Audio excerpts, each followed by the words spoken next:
The life of Vicente Guerrero. Vicente Guerrero was a revolutionary leader, a key figure in Mexico's fight for independence, and the country's first black and indigenous president.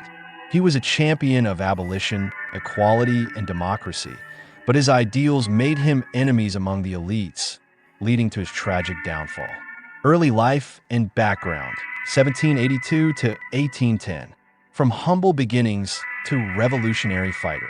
Born on August 9, 1782, in Tixla, now in the state of Guerrero, named after him, Vicente Guerrero came from a modest, mixed-race family.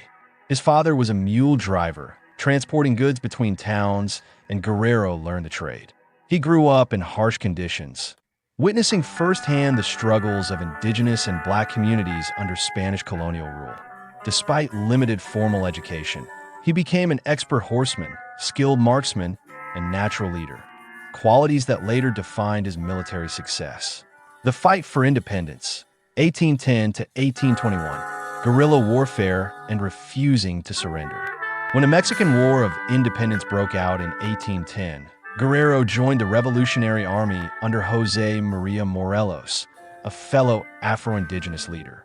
Guerrero quickly rose through the ranks due to his courage and tactical skills. After Morelos was executed in 1815, many rebels surrendered, but Guerrero refused to give up. Instead, he led a fierce guerrilla war in the rugged mountains of southern Mexico. His forces outmaneuvered the Spanish by using the terrain to their advantage. By 1821, Spain was losing its grip on Mexico. Guerrero formed an alliance with Agustin de Iturbide under the Plan of Iguala, which combined royalist and revolutionary forces. On September 27, 1821, Mexico finally won independence.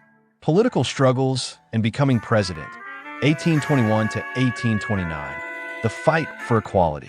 After independence, Guerrero remained one of Mexico's most progressive leaders. He fought for abolition of slavery, indigenous and Afro-Mexican rights, public education for all citizens. However, Mexico's first emperor, Agustin de Iturbide, saw Guerrero as a threat and exiled him.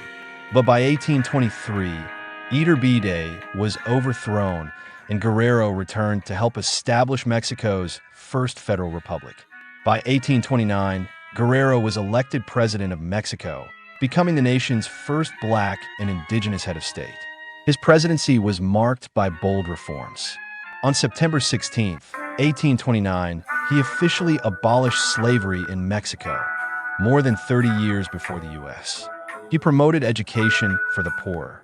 He sought to reduce the power of the wealthy elites. However, his progressive policies angered conservative landowners and military leaders who saw him as a danger to their privileges.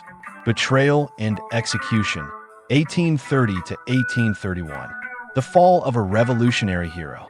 Guerrero's enemies plotted against him. In 1830, he was overthrown in a coup by conservative forces led by Anastasio Bustamante. Refusing to give up, Guerrero fled to the mountains, hoping to regroup.